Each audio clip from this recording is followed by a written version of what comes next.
2 दिवसांपूर्वीची घटना आहे मंडळी.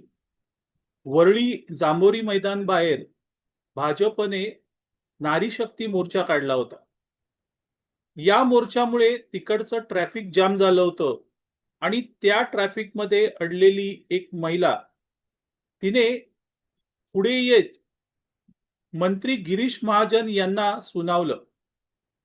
त्यांना गेट आउट म्हणाली, इंग्रजीतून शिव्याही दिल्या. असे मोर्चे काढल्यामुळे काय हालत होते हे तिने तिथे स्पष्ट केलं. त्यानंतर त्या महिलेचं गुणगान सोशल मीडियावरून व्हायला लागलं आणि इतरत्रही त्या महिलेचं गुणगान होत होतं.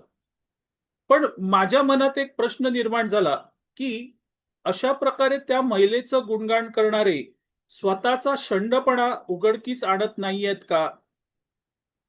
त्या महिलेने जे केलं, तिला त्रास झाला, त्यामुळे तिने पुढे येऊन कुठल्याही परिणामाची चिंता न करता तिने ते केलं. त्या महिलेचं गुणगान गाणाऱ्या व्यक्तींनी कधी असा पुढाकार घेतला होता का? त्यांनी कधी अशा मोर्चांमुळे होणारी गैरसोय, होणारं ट्रॅफिक यामुळे थेट मोर्चाला भिडून अशा प्रकारे, मी असं म्हणत नाही तिने केलं ते योग्य केलं, तिने जी भाषा वापरली ती योग्य नव्हती, पण सभ्य भाषेत त्या मोर्चेकऱ्यांना सुनवण्याचे प्रयत्न कोणी केलेत का? नाही केले. आणि तीच मंडळी आज त्या महिलेचं गुणगान करतायत, त्यावेळेस ती मंडळी स्वतःचा शंडपणा उघडकीस आणतायत. मोर्चे, आंदोलनं, निदर्शनं ही काही नवीन नाहीयेत. लोकशाहीची ती आयुध आहेत आणि त्यामुळे सगळेच राजकीय पक्ष त्या आयुधांचा वापर करत असतात. या मोर्चा आंदोलनामुळे अनेकांची गैरसोय होते आणि ती गैरसोय जेव्हापासून हे मोर्चे आंदोलनं सुरू झालेली आहेत तेव्हापासून होते. पण कुठल्याही नागरिकाने थेट मोर्चा समोर जाऊन अशा प्रकारे त्यांना सुनावण्याचा प्रयत्न केलेला होता का? तर माझ्या तरी माहितीत अशा घटना नाहीयेत. एकही घटना नाहीये. कारण अशा प्रकारे मोर्चाला सुनावणं म्हणजे त्याच्यात जे कार्यकर्ते सहभागी झालेत त्यांचा पहिल्यांदा रोष उडवून घेणं आणि झालंच तर फटके खाणं, हे कोणालाही नको असतं. आणि त्यामुळे त्रास झाला, आपला संताप झाला, तरी हे सगळं सहन करायचं, हेच आपण आतापर्यंत अनुभवलेलं आहे. मीही त्यापेक्षा वेगळा नाहीये मित्रांनो, मीही वेगळा नाहीये. मोर्चे मुंबईकरांनी तर खूप बघितले. नुकताच मराठा मोर्चा, आरक्षणाचा मोर्चा बघितला.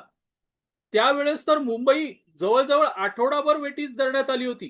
प्रत्येक ठिकाणी त्रास होत होता आणि मोर्चेकरी किंवा मीडिया काय सांगत होतं की हा त्रास सहन करा. हे त्यांचं वाक्य होतं, हा त्रास सहन करा. का सहन करायचा? तरीही मुंबईकरांनी तो त्रास सहन केला, कारण त्रास सहन करणारे शंड होते. शंड होते मित्रांनो. त्यांनी ते धाडस, या महिलेने जे धाडस दाखवलं ते त्यांनी दाखवलं नाही. आता काही मंडळी मात्र याच्यात वेगळी आहे.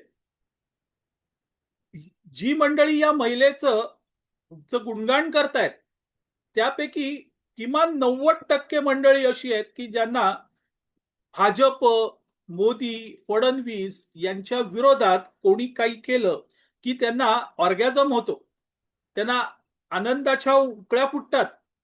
आणि तशी मंडळी आज ज्या वेळेस या महिलेचं गुणगान करतात त्यावेळेस ते दुसरं तिसरं काही करत नाहीयेत, तर ते आपला शंडपणा दाखवून देतात. आपला शंडपणा दाखवून देत आहेत.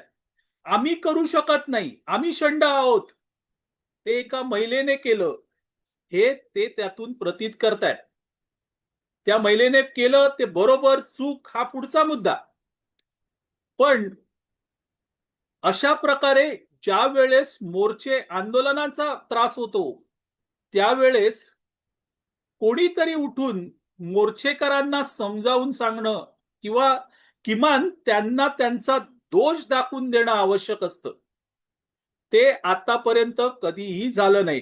किंबहुना अनेक मीडिया हाऊसेस असतील, वर्तमानपत्र असतील, त्यांनी त्या मोर्चेकऱ्यांची प्रशंसा केली, त्यांचा उदो केलाय. त्यावेळेस सर्वसामान्य मुंबईकराला त्रास होतोय हे त्यांना कुठेही दिसलं नाही. इथे या महिलेने जे केलं त्यात त्यांना क्रांती आता दिसायला लागली. यांचं एक बरं असतं मित्रांनो, यांना दुसऱ्यांनी क्रांती करायला हवी असते, स्वतः मात्र कपडे सांभाळण्याच्या भूमिकेत हे कायम असतात. आणि अशा थोतांड क्रांतिकारकांना मग स्पेस असतो तो सोशल मीडियावर. मग त्यांना असं वाटतं की गेट आउट बीजेपी इथपर्यंत ते जाऊन पोचतात. का? कारण यांना माहित असतं की आपण बाकी काही करू शकत नाही, आपण शंड आहोत, आपण काहीही करू शकत नाही. आणि त्यामुळे इतरांनी कोणी केलं की त्याला क्रांती म्हणायची. हेच यांनी आतापर्यंत केलंय आणि याही पुढे करत राहणार आहेत. आणि ते यांच्याकडून सुटलेलं नाहीये. महिलेने जी भाषा वापरली ती भाषा योग्य नव्हती. त्याला ज्या पद्धतीने भाजपच्या नेत्यांनी, कार्यकर्त्यांनी तोंड दिलं ते खरंच प्रशंसनीय होतं. कुठेही वाकडा शब्द नाही, कुठेही मारहाण नाही, कुठेही अंगावर धावून जाणं नाही. हे सभ्यपणाचं लक्षण होतं. ज्या वेळेस असे शंड लोक त्या महिलेचे गुणगान करतात, त्याच वेळेस भाजपने जो संयम दाखवला त्याचंही गुणगान करायला पाहिजे. पण ते होत नाही. इथे हे कळून येतं की यांना बाकी काही नको असतं.